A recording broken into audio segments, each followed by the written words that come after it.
Salut à tous et bienvenue dans cette vidéo. Aujourd'hui nous allons expliquer comment monter un NAS soi-même. Alors qu'est-ce que c'est un NAS, N-A-S? Ça veut dire Network Attached Storage, ce qui veut dire en bon français un disque dur relié en réseau, entre guillemets, un stockage relié en réseau. Ce qui veut dire, entre guillemets, qu'il s'agit de quelque chose que vous pouvez accéder via le réseau local, ou même par internet, si vous débloquez la fonction, parce que ça peut avoir quelques risques en termes de, on pourrait dire, espionnage ou récupération de vos données ou ce genre de trucs si vous activez cette fonction. C'est pour ça que c'est pas forcément une bonne idée d'activer ça par défaut. Enfin bref, en tout cas, c'est un disque dur relié en réseau. Vous pouvez accéder avec n'importe quel ordinateur simultanément, votre téléphone portable, votre tablette, tout ce que vous voulez. Vous pouvez même y faire communiquer votre Xbox, votre PlayStation ou peu importe pour aller récupérer des films dessus et pouvoir les lire sans avoir à les transférer sur une clé USB, ce genre de truc. Bref, c'est quelque chose de très pratique et normalement c'est un petit boîtier que vous devez acheter séparément. Un petit boîtier que vous reliez, vous mettez deux disques durs dedans, etc. C'est super chiant à configurer et ça marche pas super.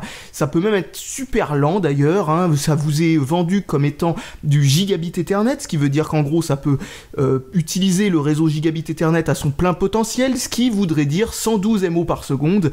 Et très souvent ces petits boîtiers ne vont jamais à plus de 20 MO par seconde. Si vous en avez un vraiment très cher, vous pouvez peut-être monter jusqu'à 60. Bref, c'est pas génial, et ça consomme exactement autant qu'un PC de récupération, et c'est pour cette raison que je vais vous expliquer comment faire un truc de genre avec des pièces de PC qui traînent chez vous, dans votre déchetterie, ou chez un ami, un vieux PC qui l'utilise plus, ce genre de truc. Je vais aussi vous expliquer quel genre de pièces sont les plus intéressantes à utiliser. Alors première chose, le matériel. Alors pour le matériel, vous pouvez utiliser n'importe quel boîtier à la con. Alors il n'est pas forcément recommandé d'utiliser le pire boîtier du monde parce que vous risquez d'avoir des vibrations, ce genre de truc. Même si les disques durs actuels tendent à être de moins en moins vibrants, c'est pas forcément une bonne chose. En plus, en l'occurrence, là nous allons utiliser des disques durs de récup aussi pour avoir un budget de 0€ en fait dans la cagnotte. Donc l'idée c'est d'utiliser ce vieux boîtier de merde qui est franchement un boîtier foireux. Logiquement ça devrait pas trop nous handicaper malgré tout. Le truc avec ces boîtiers c'est que comme je vous ai dit ils peuvent vibrer. Un des moyens pour faire en sorte que ça fasse moins de bruit, voire même que ça enlève le problème de vibration, c'est d'utiliser, vous savez, ce genre de truc. Des patins feutres, comme sur les chaises, en gros, vous les collez à chaque bout, si ça se met à vibrer, voilà la solution. Bon, ça fonctionne peut-être pas à tous les coups, mais en tout cas, moi, ça a fonctionné chez moi.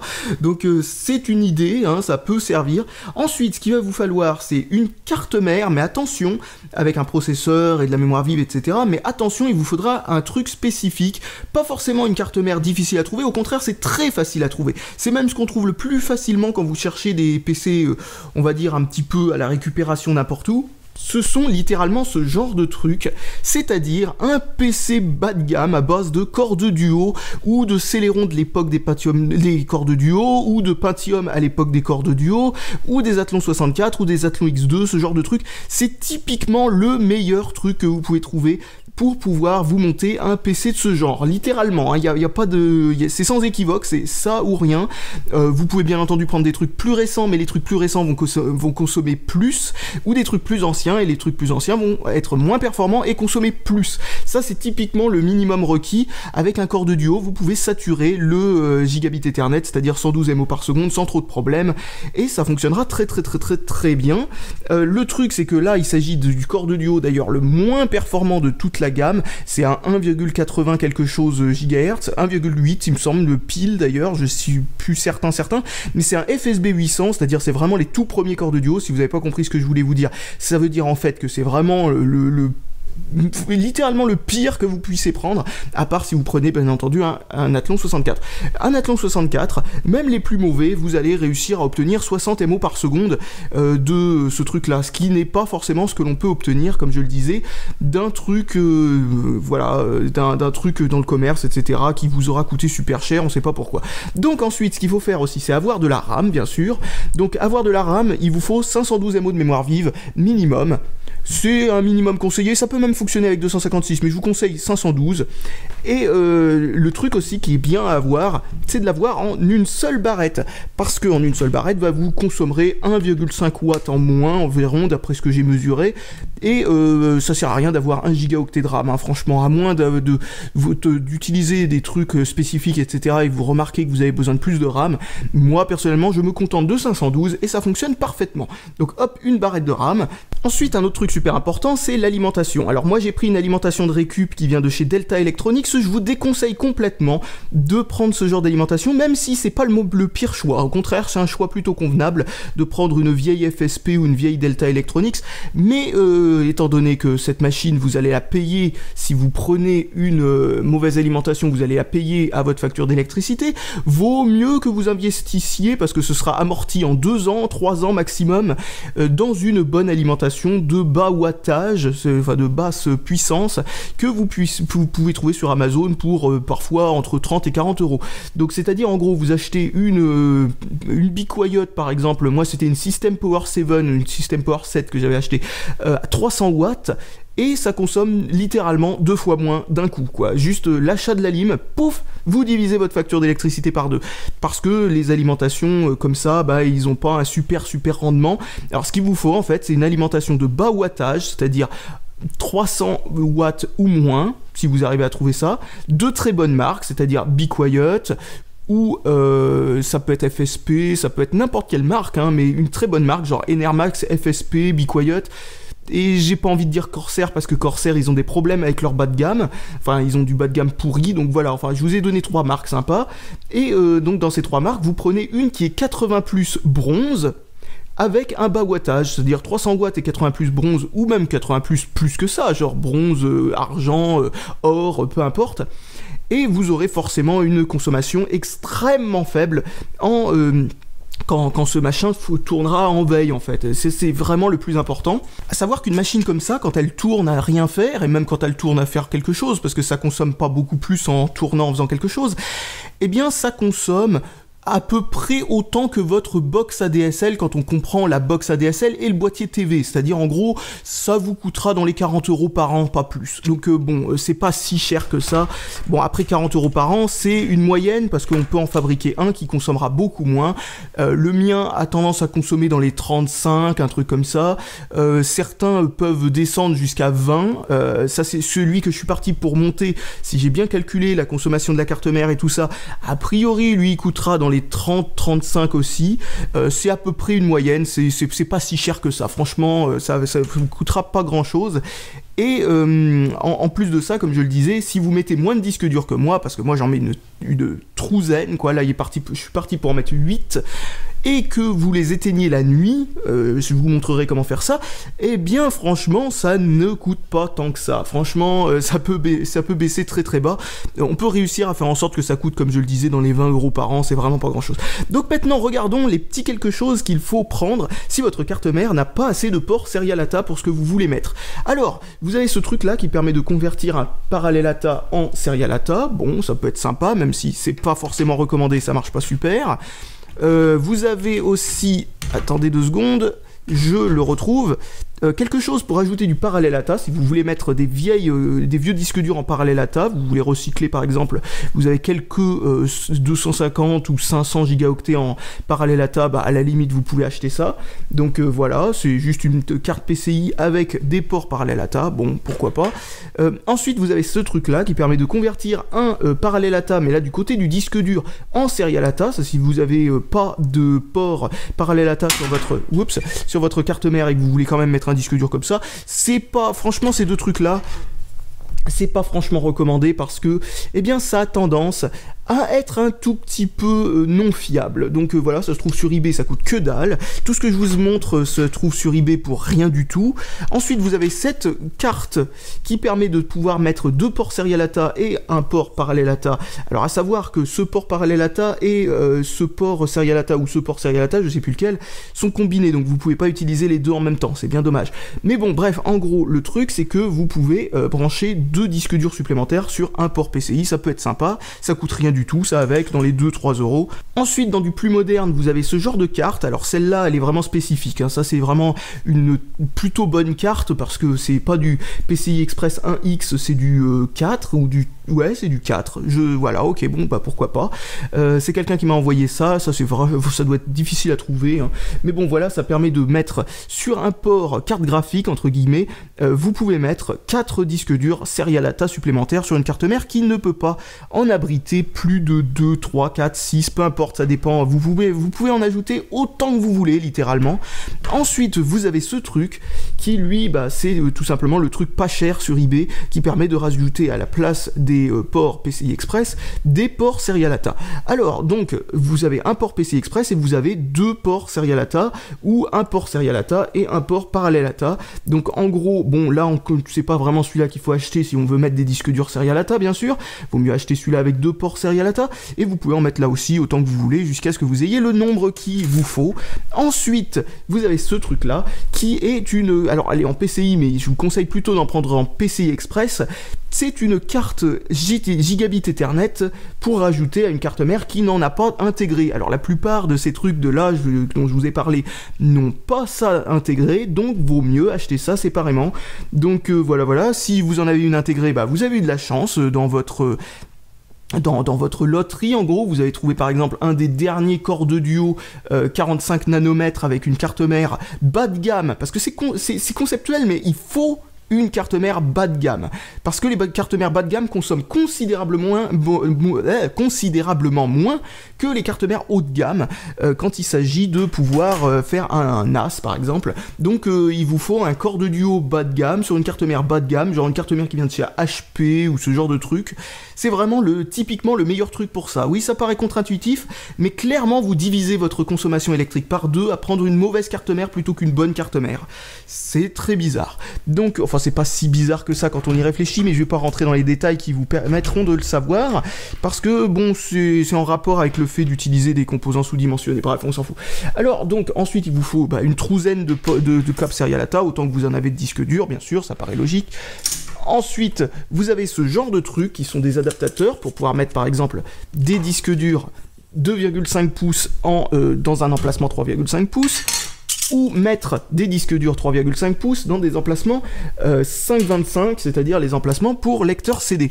Alors pourquoi vous aurez besoin de ça? Bah, c'est tout simplement si vous avez des tonnes et des tonnes de disques durs à mettre dedans. Si vous en avez que 4 à mettre, vous pouvez vous contenter des trucs qui sont de bonne taille. Si vous n'avez pas de disque dur récupéré d'un ordinateur portable, vous pouvez vous contenter bien entendu d'utiliser les trucs sans adaptateur. Mais bon voilà, bah, moi c'est pas mon cas. Donc du coup, j'ai tous ces petits adaptateurs. Bien sûr, il vous faut des tas de disques durs, ça paraît totalement évident, et ensuite, ce qu'il vous faut, c'est tout simplement ce genre de truc, c'est-à-dire une clé USB. Alors il vous en faut 2, une pour mettre le système d'exploitation, c'est-à-dire le truc d'installation du système d'exploitation, en gros le CD pour le convertir en USB, c'est toujours mieux que de brancher un lecteur CD et puis ensuite graver un CD, blablabla, et tout ça c'est chiant à faire. Donc une clé USB pour pouvoir mettre le système d'exploitation dessus, et ensuite une autre, pardon, je fais tout tomber, donc une autre clé USB pour pouvoir installer le système d'exploitation dessus, car nous allons utiliser le système d'exploitation à partir d'une clé USB et non pas à partir d'un disque dur. Pourquoi? Eh bien parce que ça nous fait économiser un port Serialata et ça nous permet aussi d'avoir un truc qui consomme rien du tout, 0 watts. Si vous mettez les disques durs en veille, eh bien ça vous permettra de faire en sorte de gagner 3 watts toutes les nuits, 3 watts si vous avez 2 disques durs, si vous en avez 8, eh bien ça vous fera 12 watts de consommation en moins toutes les nuits pendant 8 heures ou un truc du genre pendant la nuit. Donc du coup, c'est pas mal de pas avoir de disque dur allumé et en plus de ça, comme je vous l'ai dit, ça vous récupère des ports Serialata pour mettre plus de disques durs pour le stockage. En plus, si vous avez une panne de clé USB ou de système d'exploitation à réinstaller ou je sais pas quoi, vous pouvez faire une image backup de votre clé USB, c'est-à-dire en gros vous avez une clé USB de 4 gigaoctets, vous la copiez sur votre ordinateur, vous savez, en faisant une image, quoi, tout simplement, et ensuite vous pouvez la restaurer dans une autre clé USB quand vous voulez, c'est super simple à faire. C'est vraiment supra simple à faire. Donc voilà, je vous conseille comme type de clé USB, une clé USB de récupération que vous avez chez vous, c'est-à-dire en gros, si vous avez un stock de clés USB de capacité trop faible pour être utilisé, on va dire convenablement de nos jours, eh bien ressortez-le, c'est le meilleur moment parce qu'il vous faut une clé USB de 4 gigaoctets ou plus. Je vous conseille 4 gigaoctets minimum en tout cas, et vous prenez n'importe laquelle, ça fera l'affaire. Et si vous comptez acheter une clé USB neuve, par contre, n'achetez pas le bas de gamme des clés USB, achetez un truc à peu près correct, parce que autant une clé USB d'occasion, vous allez vous dire, bon, bah voilà, elle a fait son temps, etc. Si elle grille, c'est pas trop grave, et surtout, elle a été rodée. Au moins, vous savez qu'elle va pas griller du jour au lendemain, parce qu'elle a déjà fonctionné pendant 5 ans, sans aucun problème, par exemple. Eh bien, si vous en achetez une neuve, vous allez avoir de mauvaises surprises, peut-être comme moi, et vous tombez sur une clé USB comme celle-là, une Cruiser Blade 4 Go, qui va griller au bout de 3 mois, et vous dire, ah bah merde alors. Et puis ensuite, vous prenez une clé USB, n'importe quoi, en rab que vous avez chez vous au hasard, et celle-là fonctionne très bien pendant 1 an et demi, et plus encore, et vous vous dites, bah qu'est-ce qu'elle avait de spécial cette clé USB pour griller aussi vite ? C'est une bonne question. Donc bref, en gros, on peut toujours tomber sur une mauvaise série, un truc comme ça, et les clés USB entrée de gamme, premier prix, comme celle-là, comme la Cruiser Blade de chez SanDisk, très mauvaise idée, n'achetez pas ce genre de truc pour un truc fiable, même si ça n'a pas posé de problème pendant longtemps. Donc ensuite, il vous faut bien entendu tout un tas de disques durs, je sais pas si je l'ai déjà dit, mais enfin bon, je pointe du doigt à nouveau mes disques durs, si c'est déjà dit, et bon, bah j'en ai 8 comme ça, etc. Il faudra les mettre dans les emplacements. Alors ensuite, il y a quelques trucs à savoir, c'est le refroidissement. Alors il y a un ventilateur de chaque côté, il vous faut a priori aucun ventilateur, aucun, rien du tout, si vous espacez les disques durs d'un espace à chaque fois. C'est-à-dire, en gros, vous avez 3 disques durs, vous faites un disque dur, un trou, un disque dur, un trou, un disque dur. Logiquement, aucun problème de refroidissement, tout va fonctionner parfaitement bien, sans aucun souci, quoi, vraiment. Par contre, si vous les mettez, si vous en avez tellement qu'ils sont à touche-touche, franchement, mettez un ventilateur. Ensuite, un autre truc, c'est que si vous voulez pas mettre de ventilateur, et que vous avez quand même pas mal de disques durs, mais vous en avez pas tant que ça, c'est-à-dire, en gros, vous en avez 1, 2, 3, 4, 5, par exemple, eh bien, vous pouvez utiliser les emplacements 5,25 pouces et des adaptateurs pour les espacer d'un espace et tout ça, au lieu de tous les tasser dans le bas du truc. C'est une très bonne idée, parce que même si vous mettez 4 disques durs ici, dans chaque emplacement 5,25 pouces, ils seront forcément suffisamment espacés pour que ça chauffe pas, parce que les emplacements 5,25 pouces, ils sont beaucoup plus épais, il y aurait la place de mettre dans les 4 emplacements, en réalité, 6 ou 7 disques durs, alors que vous pouvez, avec ce genre d'adaptateur que je vous ai montré avant, n'en mettre que 4, alors du coup, vous imaginez qu'il y a vraiment pas mal de place autour. Donc voilà. Donc, qu'est-ce qu'il peut y avoir d'autre comme truc à vous dire sur le matériel ? Donc le dernier truc à vous dire, c'est à propos de la carte mère. Alors j'en ai pris une avec une entrée vidéo, enfin une sortie vidéo, je veux dire plutôt. Ça n'est pas indispensable, vous pouvez en prendre une sans sortie vidéo du tout, ça ne pose aucun problème. Mais par contre, un truc à savoir, c'est qu'il faudra mettre une carte graphique temporaire dedans, et le faire fonctionner sans carte graphique. Beaucoup de cartes mères peuvent démarrer sans carte graphique du tout. Ça fera juste toute une série de bips au démarrage, mais il continuera le démarrage malgré qu'il n'y ait pas de carte graphique dedans. Ça permet d'économiser beaucoup, parce que autant la carte graphique intégrée, elle consomme genre virtuellement 0 watts, toutes les cartes mères comme celle-là avec une carte graphique intégrée consomment moins de toute façon que les cartes mères sans carte graphique intégrée, sauf si c'est une sans carte graphique intégrée, mais c'est juste qu'ils ont pas mis le port, alors que c'est... Enfin bon voilà, ça arrive des fois qu'il y a des constructeurs qui fassent ce genre d'absurdité, mais enfin bon bref voilà, donc ça consomme rien du tout. Par contre, si vous en prenez une sans graphique intégré de ce genre-là, que je vous ai expliqué avant, il va falloir temporairement mettre une carte graphique dedans. Alors, comme je vous l'ai dit, une carte graphique, le problème, c'est que ça peut consommer 10 watts, 30 watts, ce genre de truc. Même une carte graphique à que dalle, genre une carte graphique sans ventilateur, rien du tout, peut consommer énormément, donc ça n'est pas du tout une bonne idée de laisser une carte graphique là-dedans. C'est même une très mauvaise idée. Donc en gros, vous installez en mettant la carte graphique et à la fin vous la sortez, ça vous libérera un port de toute façon pour pouvoir brancher ce que vous voulez plus tard.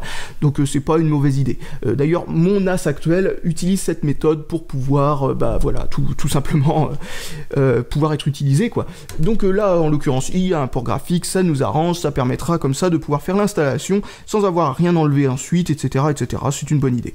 Et j'oublie un truc en dernier lieu, bien entendu, vous devez avoir une alimentation avec suffisamment de ports Serial ATA. Ça paraît totalement logique, mais si vous en avez pas assez, eh bien n'hésitez pas à utiliser ce genre de multiplicateur de ports, hein, vous aurez absolument aucun problème. Regardez, voilà, ce genre de truc là, vous prenez un Serial ATA, ça en fait 2, vous pouvez faire ça pour toutes les prises, ça devrait absolument poser aucun problème. Je m'en suis bidouillé quelques-uns un petit peu n'importe comment là, comme celui-là par exemple, à base de vieux bout de fil d'alim. Un disque dur, ça consomme presque rien, il faut savoir, donc vous pouvez en mettre autant que vous voulez là-dedans. Comme je vous l'ai dit, c'est 12 watts pour 8 disques durs, ce qui est... et encore, il y a des disques durs qui consomment beaucoup moins que ça.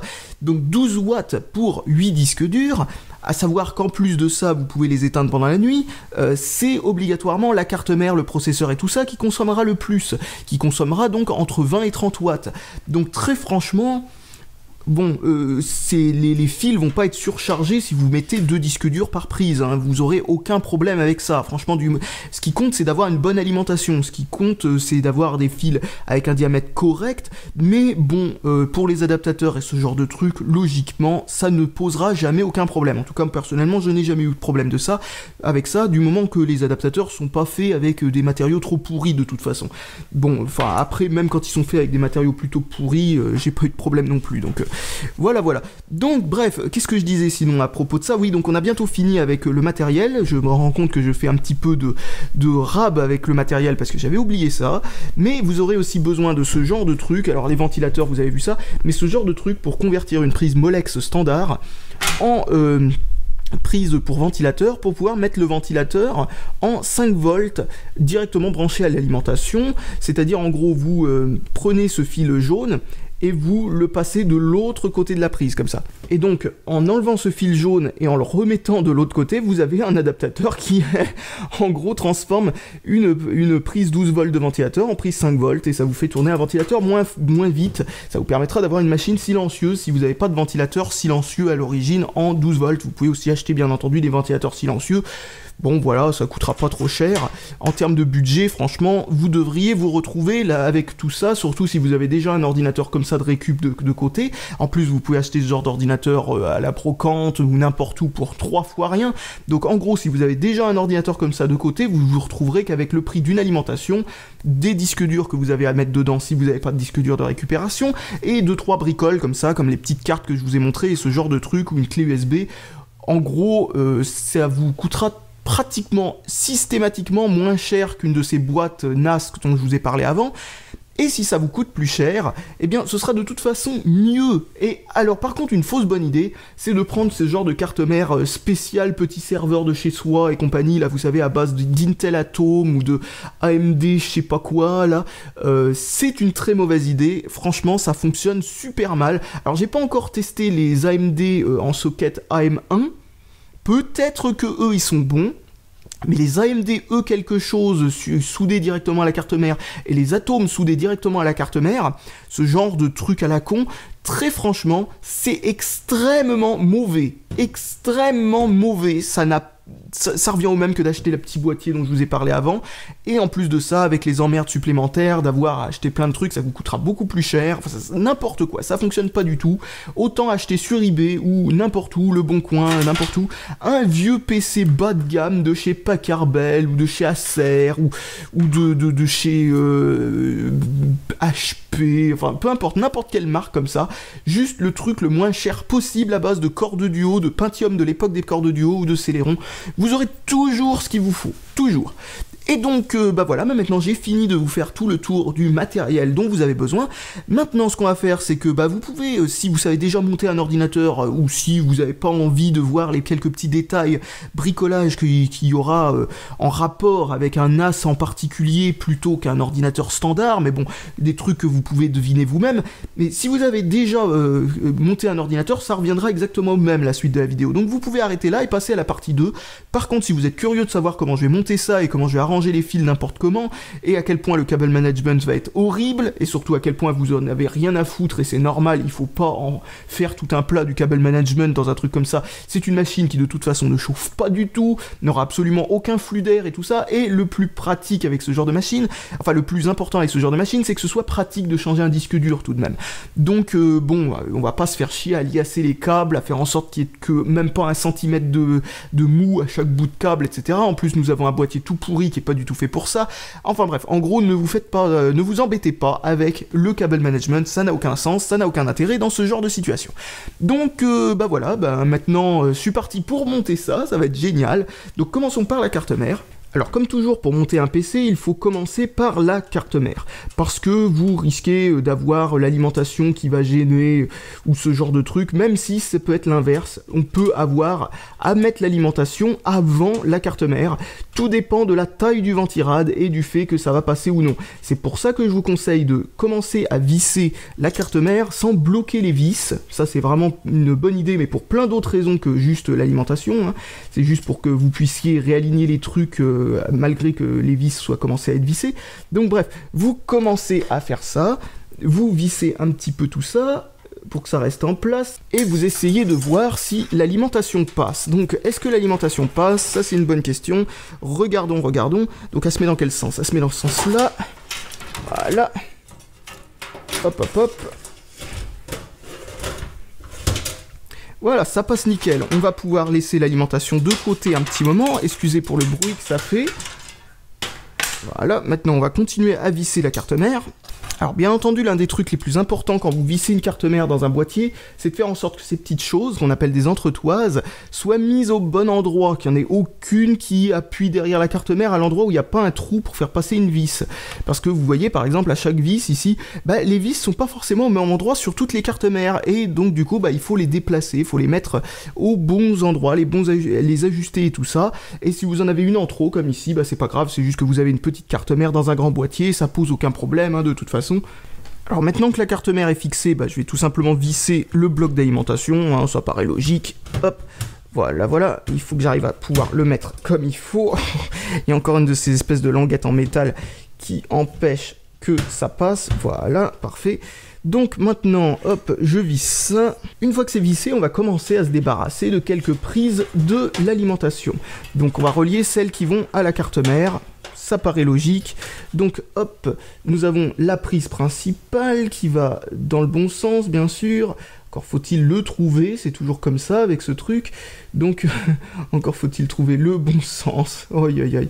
Donc, dans quel sens ça va? Comme ça, je crois. Voilà, ça va dans ce sens-là. Putain, sur cette alimentation, c'est vraiment pas pratique. Donc, attends, on va faire ça comme ça. Voilà. Et maintenant, comme ceci, logiquement, ça devrait le faire. Alors, c'est mieux d'appuyer derrière la carte mère pour pas que ça gondole de trop. Quand vous appuyez sur les prises, surtout si vous avez un boîtier tout pourri comme celui-là. Ensuite, vous avez la prise du processeur. Hop, donc on va la brancher comme il faut là aussi. Et le fil est très court dans ce boîtier d'alimentation, mais ça nous arrange parce que ça nous permet comme ça de faire un petit peu de cable management involontaire. Voilà. Allez, on se cache bien derrière. Voilà, c'est parfait. Donc maintenant, il nous reste plus qu'à mettre tout simplement nos petites cartes et les disques durs. Alors on va commencer par les disques durs parce que les petites cartes et les fils et tout le bazar vont peut-être nous gêner un petit peu. Donc commençons par ça.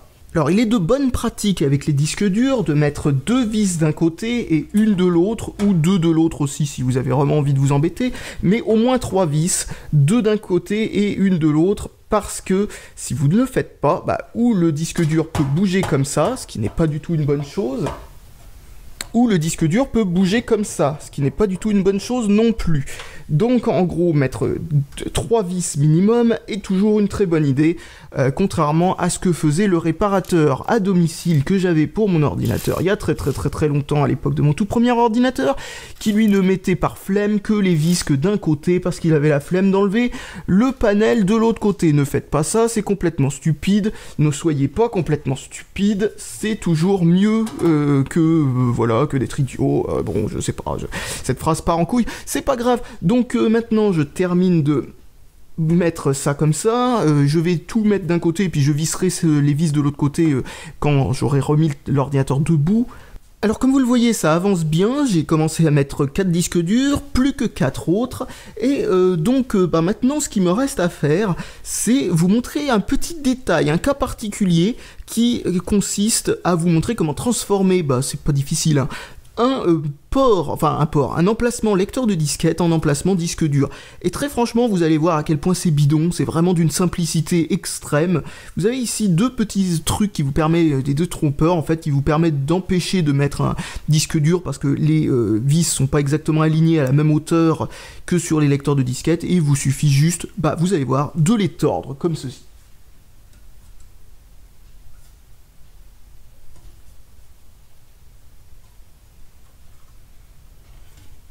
Et n'oubliez pas de faire ça des deux côtés, vous pouvez faire ça sur absolument n'importe quel boîtier ultra cheap comme celui-là, ça ne posera absolument aucun problème. Vous pouvez continuer bien entendu à mettre des lecteurs de disquette ensuite dedans, ça ne changera rien. Autre cas particulier, le disque dur 2,5 pouces, il vous faudra donc un adaptateur 2,5 pouces vers 3,3 pouces, vous pouvez trouver ça pour 1,50€, même pas frais de port compris, sur eBay. Ce genre de truc sert communément pour mettre un SSD à l'intérieur d'un ordinateur classique de bureau qui n'aurait pas d'emplacement SSD, vous pouvez trouver ça vraiment littéralement partout. Donc voilà, il vous suffit maintenant de mettre le disque dur dedans, c'est très très simple à mettre, hein. Vous avez bien entendu à le visser par en dessous. Alors une bonne petite astuce toujours sympathique pour le refroidissement, c'est si vous avez plein de disques durs 3,5 pouces et plein de disques durs 2,5 pouces, alternez-les. C'est-à-dire en gros, mettez un 3,5, un 2,5, un 3,5, un 2,5. Là en l'occurrence il y a un ventilateur devant ces 4 là, donc du coup je les ai mis comme ça. Mais dans ces 3 là, il n'y a plus de ventilateur, alors du coup j'ai mis un 3,5, un 2,5, un 3,5. Logiquement ça devrait laisser plus d'espace pour faire en sorte que ça se dissipe mieux, et en plus de ça, un 2,5 pouces a tendance à généralement moins chauffer. Alors maintenant nous arrivons à ces fameux bouts de ferraille et les emplacements 5,5 pouces. Donc ce qu'on va faire tout simplement, c'est qu'on va visser ces bouts de ferraille sur le disque dur pour faire en sorte de l'élargir tout bêtement, hein. C'est méga simple à mettre en fait, hein. Il vous suffit d'aligner ce bout de ferraille avec les trous ici comme ça, et ensuite de passer le tournevis à travers cette grande ouverture ovale et de visser de l'autre côté, et ensuite vous pouvez visser par-dessus ces trucs-là directement dans l'emplacement 5,25. Et voilà 8 disques durs, dont un en parallèle ATA, tous les autres en serial ATA. Il va falloir maintenant relier tout ça comme on peut. Alors pour relier tout ça comme on peut, j'ai oublié la nappe parallèle ATA, quel con. Je l'avais mis de côté, mais en réalité j'en ai eu besoin il y a quelques temps, donc je reviens. Et voilà, c'est mieux avec le matériel, donc hop. Je commence par ce truc là parce qu'après ça va être super chiant de pouvoir faire passer cette grosse saloperie d'une époque révolue. Donc hop, c'est parti pour brancher ça. Alors il n'y a pas de secret pour les nappes parallèles ATA, faut juste les mettre comme on peut où on peut. Donc ensuite j'ai deux ports, parallèles ATA, serial ATA sur la carte mère. Donc hop, je vais en utiliser un. Et je vais le relier où je peux, donc on va dire là, voilà. J'ai utilisé un câble, attendez, il est bizarre ce câble. Tiens, je viens de me rendre compte que pour une raison qui m'échappe, ce disque dur a le port serial ATA légèrement pété, il n'a plus le détrompeur, je sais pas exactement à quoi ça a bien pu servir de l'enlever. Donc maintenant, hop, un deuxième câble serial ATA minuscule. Tac, en voilà deux de branchés. Alors maintenant nous avons l'alimentation, avant que ça passe... que ça soit complètement bouché le secteur, donc hop hop hop, donc comment c'est foutu ça déjà, donc hop, voilà, donc je vais prendre cette prise, je vais la brancher là, je vais prendre celle-ci, je vais la brancher là, et on va voir si ça va. Alors, tac, et une, et deux, oh bah ça le fait.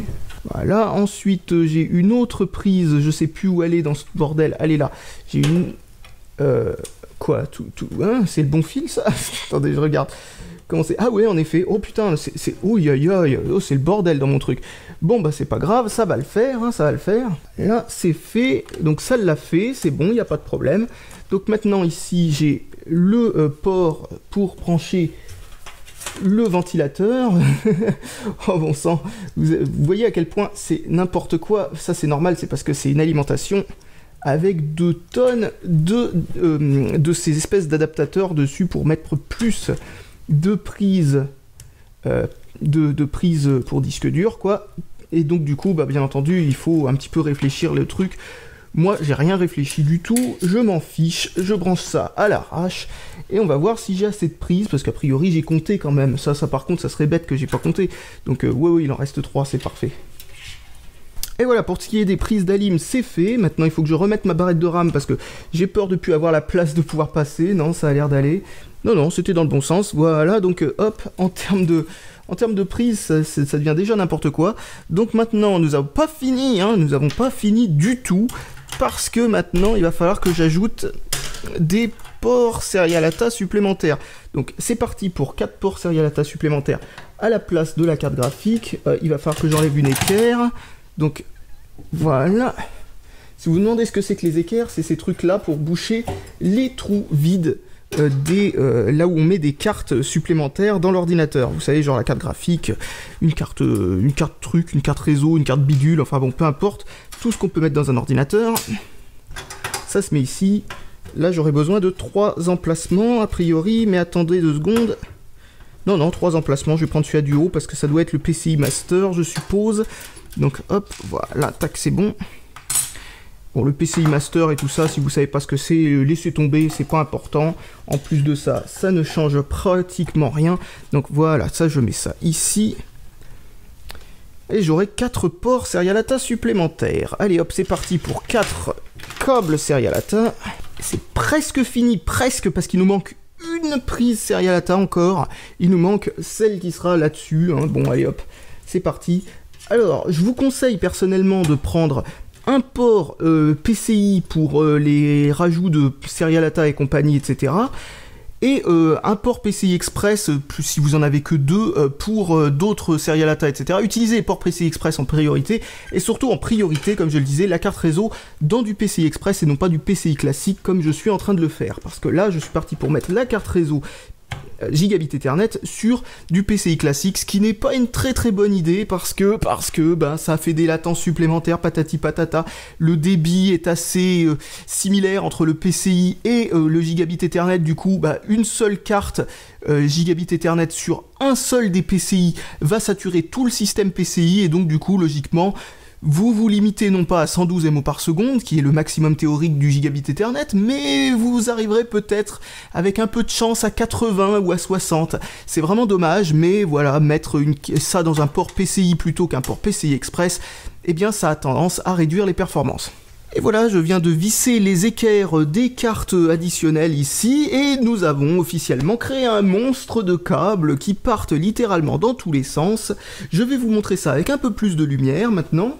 Et oui, c'est officiel, c'est horrible, et il me reste plus qu'à mettre la façade et les boutons en façade, c'est-à-dire en gros le bouton Power, ce qui serait pas mal quand même pour pouvoir allumer la machine. Si vous vous rappelez du boîtier, il s'agit tout simplement du boîtier de l'ordinateur dévasté sorti des poubelles. Et oui, je n'ai pas complètement foutu tout ça à la poubelle. Comme je vous ai dit, j'en ai récupéré un maximum. Le boîtier en faisait partie, et il a juste fallu que je change les fils pour l'allumage. Je me dirais bien que ça allait servir un jour, et voilà, bah ça sert aujourd'hui.